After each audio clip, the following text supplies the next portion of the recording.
All right, so we are going to dive right into the cerebral cortex today. So buckle up and hang on for the ride because this one is an interesting one. Again, talking about the brain is just fascinating. There is so much to talk about when you talk about the brain. So please keep in mind that as we go through the brain in today's lecture on the cerebral cortex, please keep in mind that this is really a gross oversimplification of how things really work. No functional area of the cortex is really going to act alone. And conscious behaviors are really going to involve the entire cortex. But obviously, we're going to break it up into these kind of chunks so that it's a little bit easier to learn. So as we go through the cerebral cortex, just please keep in mind where the cerebral cortex is. So let me go back here. And just to remind you again that this is that cerebral cortex, that kind of bark-like outer layer of gray matter here. And excuse me. And that cerebral cortex is going to have, we're going to break it up into these three major functional areas. And I'll show you that on a map of the brain in just a minute here. We're going to break it up into the motor areas that are going to control all of our voluntary motor movements. The sensory areas that are going to give us that conscious awareness of the sensations, again, that we're feeling out in our environment and internally. And then the association areas that are going to integrate all of that information that we're bringing in and determine what we're going to do with that information. So each hemisphere that we have of the cerebral cortex is going to be concerned with both sensory and motor of the opposite side of the body. Remember, we call this contralateral. So ipsilateral, remember, means the same side of the body. Contralateral is going to be on the opposite side. So we're going to talk about, again, if you are feeling something in your left hand, that is going to be processed in the sensory areas of the cerebral cortex on the right side of the cerebral cortex. Okay, and then vice versa. So again, everything here is going to be contralateral, both sensory and motor. So as you're writing with your pen or typing, and you're using your right hand, again, that motor, those motor movements are actually being developed in the left side of the cerebral cortex. So try to keep that in mind, that everything is contralateral. We are going to see some lateralization of certain cerebral cortex functions. And what that means is that there are certain functions that are going to be specialized to just one hemisphere. So we'll get into that and we'll talk about lateralization of that. But as you can guess, handwriting is going to be one of those. And so that's, again, going to be a function that's primarily, again, specialized for one hemisphere, depending on whether or not you're right or left-handed, again, contralateral to that. Conscious behavior, again, is going to involve the entire cortex, and in one way or another when you're doing these conscious behaviors. So no functional area of the cerebral cortex is going to act alone. Again, we're just grossly oversimplifying it just for our purposes of learning. So this is just to remind you of contralateral. So when you're talking about contralateral, it's both sensory information, like you're seeing sensory information come in here, visual sensory information. So anything that's coming in from your right field of vision is actually going to cross over and be processed in the visual processing areas of the cerebral cortex in the left hemisphere, okay, and vice versa. And then you can see that here as well, motor function. Again, if you are using your right hand, that information is actually coming from the left hemisphere, left cerebral cortex hemisphere. So kind of interesting, again, to try to keep in mind that things are contralateral. And we'll talk about this and why this is in terms of what happens in the medulla oblongata. You'll see they actually cross over. Many of these tracks are going to cross over in the medulla oblongata of the brainstem. So we'll talk about that in a future lecture. So let's talk about, again, these different areas, the motor, sensory, and association areas. And we're going to first start off with talking about the motor areas. So just to show you how, again, this is mapped out on the brain, you'll see that you're going to have motor areas are going to be primarily up here in the anterior area from the central sulcus. So if you look, excuse me, I'm sorry, I'm Still getting over a cold here. Here's the central sulcus. Going anterior from that central sulcus, you are going to see this is going to be your motor functions, your motor areas of the cerebral cortex that are going to initiate motor functions. Here, posterior of that central sulcus is going to be your somatosensory. Okay? So try to keep that in mind. We're going to focus again on the motor areas here. So we're going to talk about the primary motor cortex. We're going to talk about the premotor cortex, which is going to be just anterior to that. And then we're going to talk about the Broca's area here associated with motor speech, and then the frontal eye field. So when we talk about the first one, which is going to be this premotor cortex, this gyrus here is going to be called very simply the precentral gyrus because it's right, before the central sulcus. So when we talk about this primary motor cortex, this is in our precentral gyrus. Okay, here's that precentral gyrus. So that's where your primary motor cortex is going to be. Now, your premotor cortex, which you're going to talk about in a minute, that's going to really coordinate the motor functions that are going out here through the primary motor cortex. This is where you're going to do kind of your planning of your motor functions. So your premotor cortex is going to be just in front of that primary motor cortex. Okay. And then just anterior to that is going to be your frontal eye field vision. And then down a little inferior of that is going to be your Broca's area. Okay. So these are the major motor areas that we're going to talk about. And again, these are the motor areas that are involved with controlling our voluntary movements.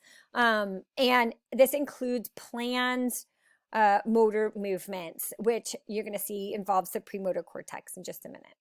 Okay. So first, let's talk about this primary somatic primary motor cortex right here. Okay, so your primary, or what we call the somatic, because again, this is going to your muscles of the body, right? Not to your organs. This is to the muscles of the body that you can actually control voluntarily. And again, that's going to come out of this precentral sulcus.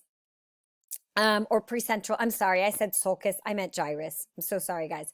Precentral gyrus, because this is the gyrus, right? The sulcus is the central sulcus, the groove here that's separating motor and sensory. So this is, again, that central gyrus that the primary motor cortex is going to be located in. And inside there, you're going to have these large cells called pyramidal cells. They're large neurons that are really going to allow us to, again, control these skeletal muscle movements. So these are these large neurons going, again, out the cerebral cortex and going to, again, eventually innervate areas that will make it to the skeletal muscle movements. And so, again, they may connect with, the peripheral nerve that's going to take that motor function out. So our pyramidal tracts are going to be these massive voluntary motor tracts. Again, remember, this is going to be a big group of axons that are going to actually project down the spinal cord and will actually, again, we'll talk about, they will actually meet up with a motor neuron that's going to take that information all the way to that skeletal muscle. Okay. So if it kind of gives you like a big picture of how that's all happening. So again, these pyramidal tracts it makes sense that in your primary motor cortex, again, where you're going to be, again, sending out the information to do all of the muscle contractions that you have to do in your body, that they're going to come out in these big tracts, right? And what we can do is we can actually map out these areas on the primary motor cortex. So when we are able to kind of map out these areas on certain parts of the brain, somatotopy. And it's just mapping out, again, where our brain is controlling certain muscles. And so this will make sense when I show you a picture of this in just a minute. And we use what are called homunculi, which are like these caricatures that represent the certain areas of the body that portion of the brain is going to innervate. So we call this one the motor homunculi, and it's going to show us, it's going to have these little upside down caricatures that are going to show us which portion of, again, that primary motor cortex, right, is going to, so this is just the primary motor cortex. This is just this area in that precentral gyrus, okay? And it's showing us the areas that in that primary motor cortex, and you can see that right here. They took a slice through here to show you what portions of that primary motor cortex are devoted to innervating which areas. Now, remember that this is contralateral. So again, if this is the right hemisphere, this is controlling, again, motor function on the left side of the body. So kind of cool to see like what's represented, right? So obviously, you know, you have a lot of muscles in the hands. So the motor function and the portion of your brain that's dedicated to controlling motor function in your hand is going to be a larger portion, right? Than the motor function that's controlling, you know, muscles that are directly around your elbow, right? Same with your face here, right? You have so many muscles in the face. And again, they're really important for giving us our facial expressions. So you can see that there's a large portion of the primary motor cortex that's designated to motor function for the face. So that's the cool part of these homunculi, the motor homunculi. And then you're going to see we're also going to have the somatosensory homunculi that we'll talk about in just a minute in the sensory. Sorry that they put this on the same one. Basically what they did is, you know, this, if they had done a cross section all the way across, you would see again that you'd have the other half, right? That would innervate the opposite side of the body for motor. But what they did is they wanted to show you the sensory all in one picture. So here they then took a slice through the post-central gyrus. Here's the precentral gyrus for the motor. Post-central gyrus, which you're going to see is going to be the sensory side. But you'll see, we'll talk about how, again, they can do these homunculi for the somatosensory side as well. But again, we're focusing on motor right now. And so, and just so you know, you just have to know what a motor homunculi is. You don't have to be able to map this out. This is just more for you to see. It's interesting to see, you know, how much of that motor cortex is designated to different areas of your body. So the premotor cortex, which is going to be anterior to that primary motor cortex. So the premotor cortex is going to be here in this area. Again, sorry, not the frontal field, but right here, this area, that's going to be anterior of that primary motor cortex. And so I know it gets confusing because it's primary motor cortex and then there's premotor cortex, but think of premotor as before that motor function, that motor information was sent out. Okay. And so this is where planning of your movements is really going to happen. Okay. So this is the region that's going to kind of select and sequence basic motor movements into these kind of more complex tasks. Like, again, you know, if you're playing a musical instrument, one of my children plays the cello. And so again, that is a really complex series of movements, right, that you're having to do. So again, we're involving the premotor cortex that can really provide the staging area for these skilled motor activities. And so again, it's going to actually use the highly processed sensory information that was received from other cortical areas and then processed in the association area. It's going to use that to control these voluntary actions. And they're going to depend on sensory feedback. So if you're feeling around like in a dark room for your light switch, you know, you're relying on that sensory information to put out, again, that controlled motor movement to find that light switch. So again, this is really going to help us, this is really going to help us with learned motor functions, with repetitious motor functions or pattern motor skills. So again, like playing that musical instrument, or really involving a lot of the premotor cortex to do that kind of learned, those learned motor movements. Or again, like playing a certain sport, kicking a soccer ball in a certain way. Again, that's involving the premotor cortex. Again, we can coordinate either simultaneous actions that are going on like at the same time in different, muscle groups, or sequential actions. First we do this motor movement, then we do this contraction, then this contraction. And this is going to control our voluntary actions, again, based on what sensory information we're coming back. So there's that constant kind of loop of information. Okay, so think of, again, the premotor cortex is really kind of the staging area for the motor activities. And then again, it can send the information on again to the primary motor cortex that will then again initiate those muscle contractions. Broca's area. So Broca's area, if you remember back here, here's Broca's area. This is going to be, I like to call this our motor speech area. Okay, and that's because it's really, again, directing muscles that are involved with speech production. Okay, so again, things where you're using so much of your tongue, the muscle movements that are involved with moving your tongue and your mouth to be able to produce that speech are coming from Broca's area. And so again, this is going to be active in our planning speech and our voluntary motor activities that are involved with speech. So again, this is motor speech. Think of Broca's as motor speech. And then our frontal eye field is going to control our eye movements. Oops, sorry, it's taking me a minute to get back and forth there.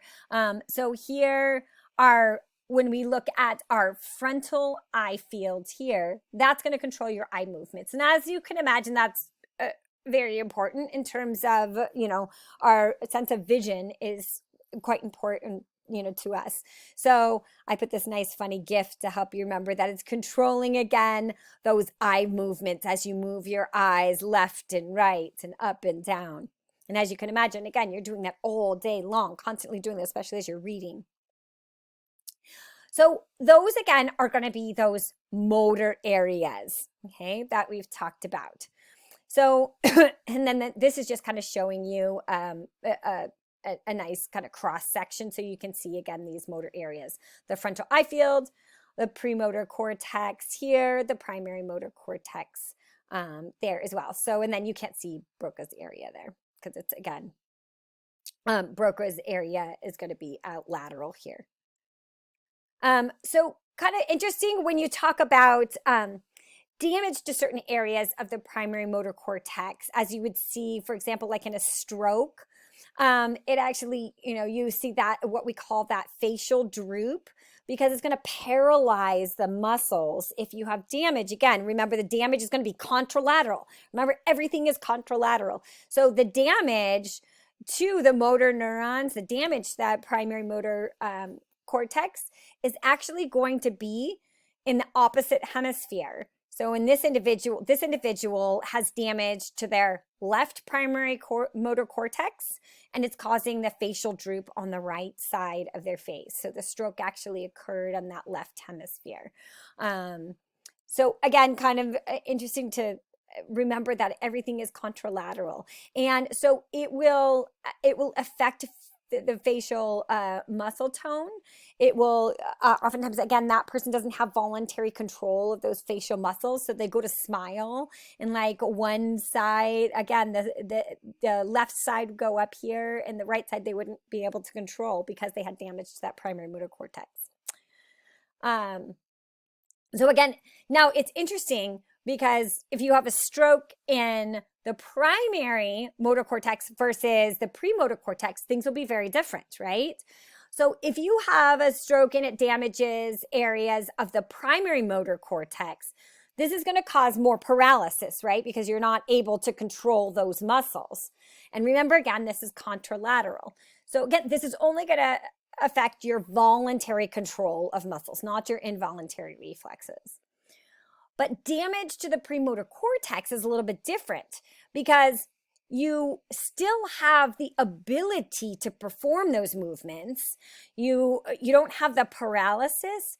However, you've lost the programming to do that. So you've lost again that portion, the staging of that that skill.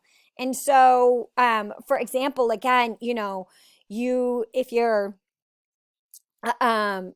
if you're playing an instrument, you might not remember how to move the bow across the cello, because again, you've lost that staging area, but you have the muscle strength to do it, right? So you have the muscle strength to play the instrument.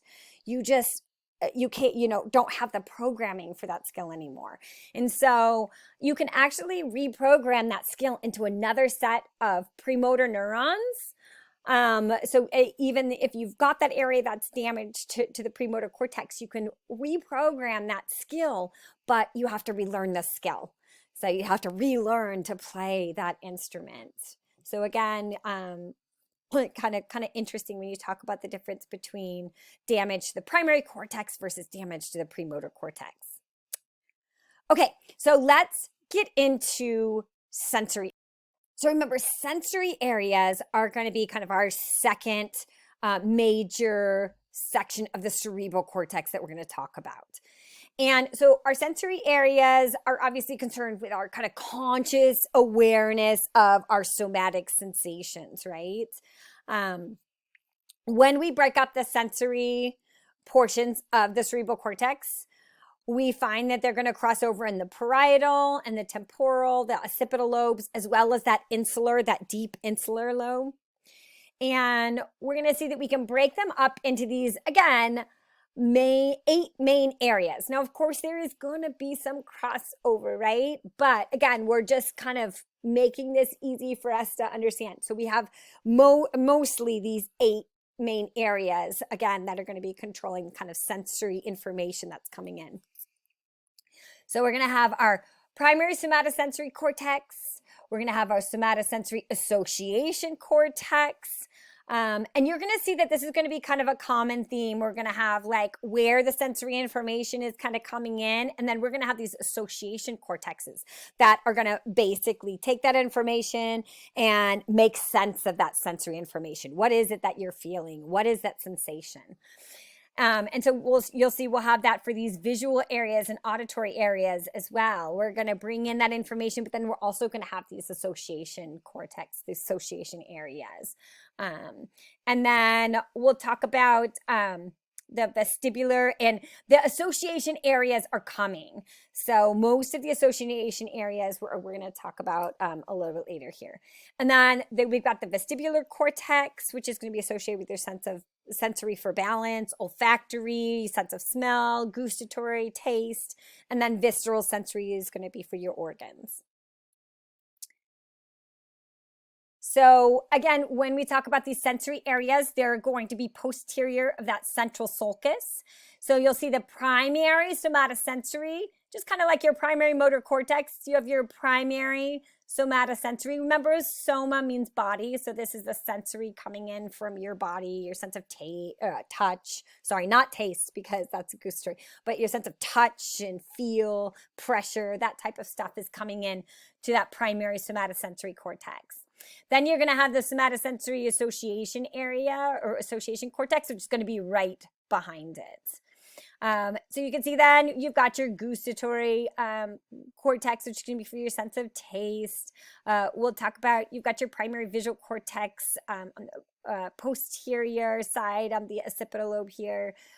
Visual association area for that primary visual cortex. Primary auditory cortex, and then association area for that. So again, the associations, the primary, whatever sense it is, auditory or visual, is just where that information is being brought in, right?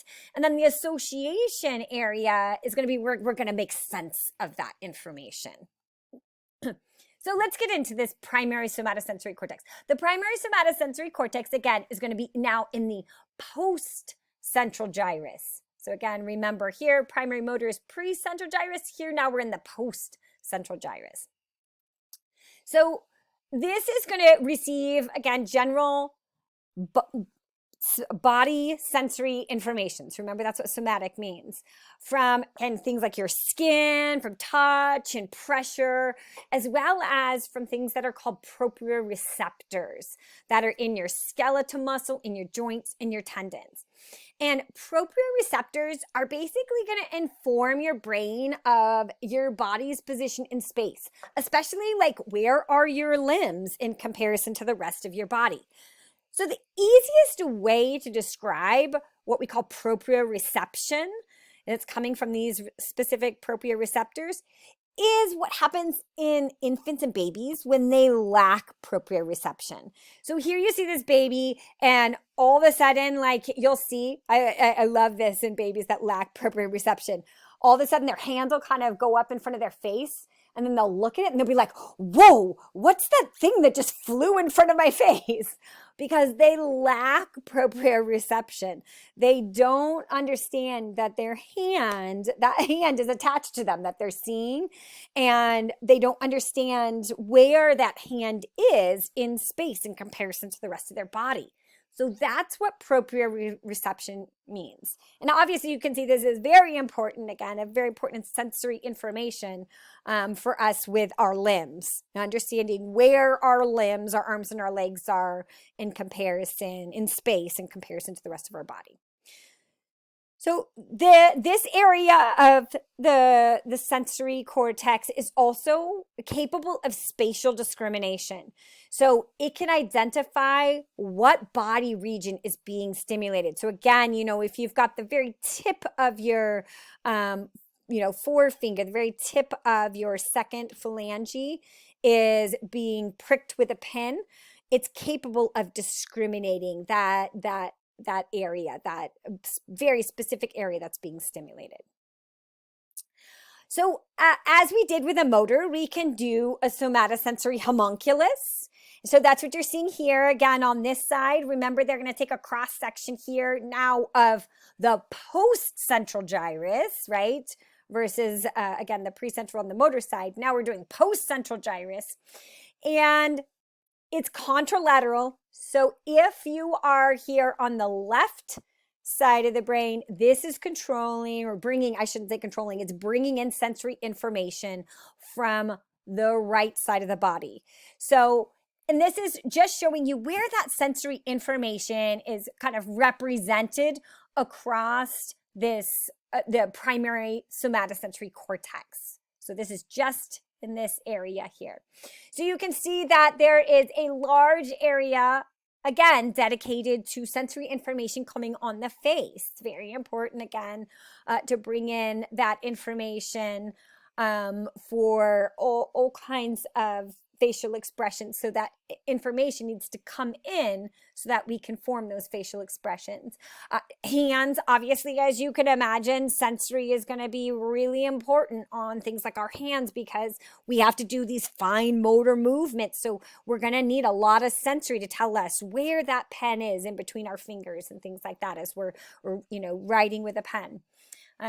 So you can see again, it's just interesting to see all of the sensory mapped out here. Obviously, you have to have some sensory for genitals as well here, right? For reproductive purposes. So again, just interesting to see that somatosensory homunculus. So again, that's what we call a somatosensory homunculus. And just remember, it's contralateral.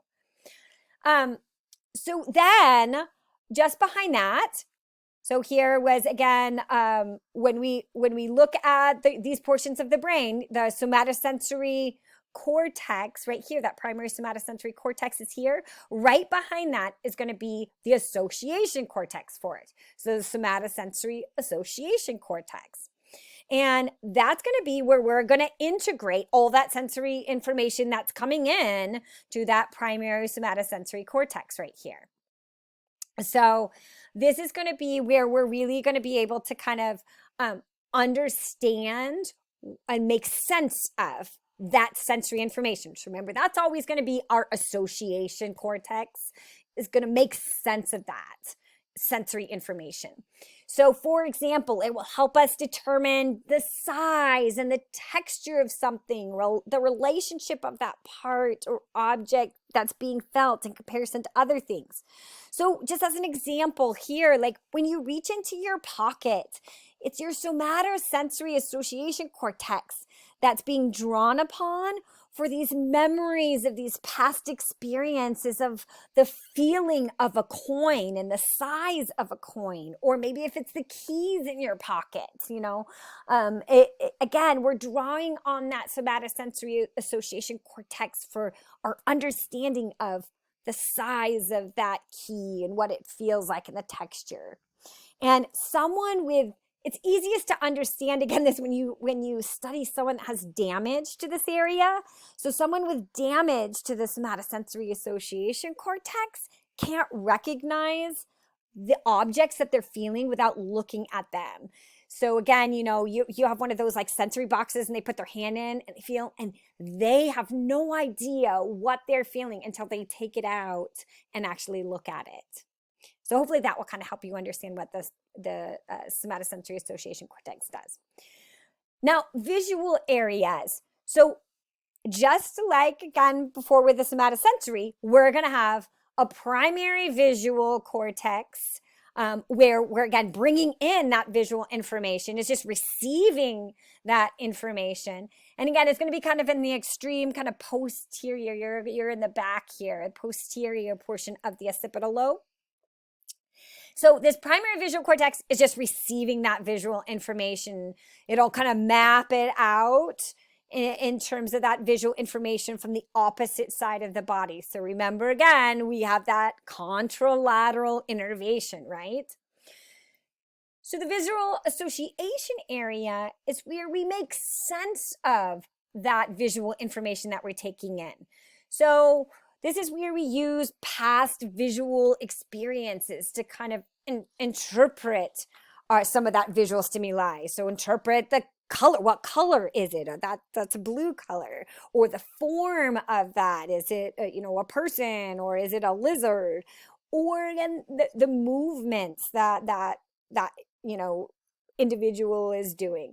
So again, our ability to actually recognize what we're seeing, makes sense that that visual information is coming from the visual association area. So for example, our ability to recognize faces or a flower that we see, appreciate what we're seeing. Or again, I like to mountain bike, so I'm giving you guys lots of mountain biking examples in this lecture. When you are looking at this tight curve here, visually as that information comes in, you can make sense of, I've seen that tight curve before, and I know I'm going to have to make certain motor adjustments or make adjustments to my speed on the mountain bike because of that tight corner. So it's allowing you to make sense of that visual information that's coming in.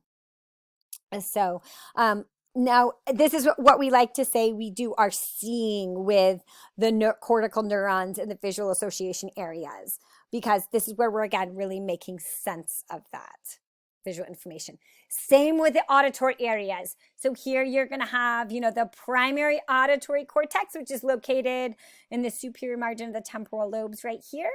And then you're going to have that auditory association area that's located just kind of posterior to the primary auditory cortex. So you're going to see they're going to be right next to each other. So again, the primary auditory cortex is taking that information, that sensory information in. It's interpreting the different pitches of that information that's coming in, how loud that information is. And so pitches, remember, would be like, again, your frequencies, like high or low pitch. How loud it is, and the location where it's coming from, okay? So all that information, again, comes into the primary auditory cortex. Now it's the auditory association area, again, that's going to make sense of that. So this is going to be where we're going to store memories of sounds, and it's going to allow us to perceive what that sound stimulus is. So for example, we hear, a crack of thunder outside, and we can perceive that then as thunder because of the auditory association area. Otherwise, again, if you had damage to this area, you might hear that sound, you can hear that sound fine outside, that crack of thunder, but you can't associate it with what it is. So that's that auditory association area. This allows us, again, to perceive what we hear is either that's speech or that's music or that's thunder. So then we have our vestibular equilibrium cortex. So I like to initiate the term vestibular because we're going to be talking about special senses up here. So you should start to associate vestibular with your sense of equilibrium. So this is going to be responsible for your conscious awareness of your balance, especially mostly your head. So this is your awareness of where your head is in space, and it provides your sense of balance. This is going to be in this kind of deep region of the insula. So again, not really very well depicted here. The olfactory cortex is also, again, going to be more on the medial side here. It's the medial aspect of that temporal lobe here. And obviously, olfactory is going to be your sense of smell. So your primary olfactory cortex is involved in your conscious awareness of odors that are coming in. Now, this is closely associated with the limbic system, which is we're going to talk about in a minute, is our not in a minute, in the next lecture here, as our emotional brain. So we'll actually, there's a lot of involvement with olfactory and the limbic system, so that we can have these kind of emotional attachments to certain smells. So we'll talk about the kind of close association between that. The gustatory cortex is going to be in the insula as well. So it's going to be up front here in the insula, just deep to the temporal lobe. And it's going to be involved in our perception of taste. So again, sensory for taste. And then visceral sensory right here is just like it sounds. Visceral means organs, remember. And this area is just posterior to the gustatory cortex. This is going to be involved with our perceptions of certain organ sensations that are happening in our organs, such as, oh, you have like, an upset stomach, or you have, or that feeling, that you're full, that initial sensory information of your stomach, again, being distended, is going to be brought back to this visceral sensory area. Or full bladder, that feeling that your lungs will burst when you hold your breath too long. All of those are going to be, again, sensory, visceral sensations that are coming into that visceral sensory area. Okay, so again, that just kind of goes through all of those different sensory complexes. So then, real quick, to talk about the clinical applications, because the clinical applications for this are just so interesting. So if you have damage to the primary visual cortex, again, this is going to result in functional blindness, meaning that information that's coming, that is being sent in, it doesn't have anywhere to go. So again, if you've got damage to that primary visual cortex, you are functionally blind because you, again, have nowhere in the brain for that information to come to initially. By contrast, individuals that have damage to the visual association area can see that information is coming in, right? But they can't make sense of what they're seeing. So I kind of picture it being a little bit like this. This is actually an artist that did this, but I picture the world kind of looking a little bit like this. You can't really make sense of what you're seeing. And so that would be an individual that has damage to that visual association area. So again, always damage to these areas, I feel like it helps you understand what is happening in these different areas. So the last section of this lecture is going to be just really briefly talking about the association areas, okay? What we call these multimodal association areas. And these are going to be the area in the association areas in purple here. This is going to receive input from multiple sensory areas, and then it's going to send output to multiple sensory areas. So this is really going to be where you're going to be kind of processing that information and then deciding what you're going to do with it. So this, again, is receiving inputs from multiple sensory areas, all these different sensory areas that we talked about, right? And then allowing us to put that information back out to the motor cortex. Okay, so these are going to be these association neurons. And this is going to allow us to give meaning to the information that we're receiving, store it in long-term memory, tie it to previous experiences, and then, of course, again, just like I talked about, decide what action we're going to take. So these are the sensations, the thoughts, the emotions that are going to finally become conscious. It's going to really be what makes us who we are. So we can broadly divide the association areas up into the anterior association, the posterior association, and then the limbic association area. So the anterior association, of course, is going to be anterior here. We're going to have the posterior association back here, and the limbic is going to be internal. You can't see the limbic here. So the anterior association, or the prefrontal cortex, is really going to be kind of what you associate with, again, a lot of who you are. So this is going to be involved with your intellect, your ability, again, to do complex learning, which we call cognition, your ability to recall information, like all this anatomy information that you're going to have to recall. So when you have to recall, again, what is happening in the anterior association area of the brain, then this is what's happening. This is, again, that you're using that area of the brain. So kind of interesting. And again, this is going to give you your personality. So this contains the working memory that we need, again, to do these really abstract ideas when we're kind of, working on these complex abstract ideas, judgment, reasoning, persistence, planning, all of these higher thought processes that we really associate are being, again, processed in this anterior association area, or prefrontal cortex. So you'll also oftentimes hear this called the prefrontal cortex more clinically. And again, of course, we use the anterior association area more in anatomy. So in this area of the brain, as you can imagine, kind of matures slowly, and it really depends heavily on a lot of our sensory feedback from the social environment, especially as we develop. And it's also actually really closely linked to the limbic system, which is our emotional portion of our brain. So again, a lot of times if there's some type of emotional attachment that you have to some type of concept, then you get that kind of higher learning with that emotional attachment. This is also the reason that this area of the brain often is not as developed in children that were left in orphanages, that, where they didn't hold the kids, they just sat in a crib all day. There wasn't a lot of, a lot of the parental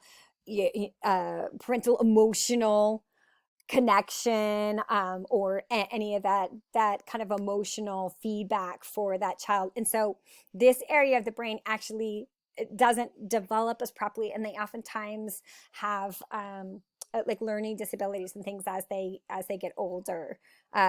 So just kind of interesting to see how those things are linked. So again, that's the anterior association. A lot's happening in the anterior association. A lot of our higher thinking processes are happening in that anterior association area. Posterior association area is going to be, it's going to cover kind of a couple lobes, temporal, parietal, and occipital lobes. So you'll see again, this is going to be in this area back here. And your posterior association area is really going to play a role in you being able to recognize patterns. So, for example, your ability to recognize these faces of these individuals, that you'd know that was Oprah Winfrey, comes from your posterior association area, or the fact that a child could recognize their mom by their face is coming from that area.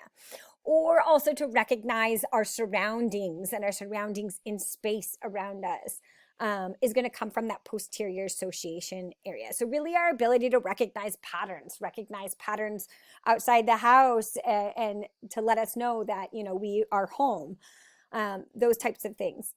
And then this is also going to be involved in the understanding of our written and spoken language with Wernicke's area. So Wernicke's area is going to be our sensory speech. I'm just going to introduce introduce this. I'm going to get to this later on when I talk about language.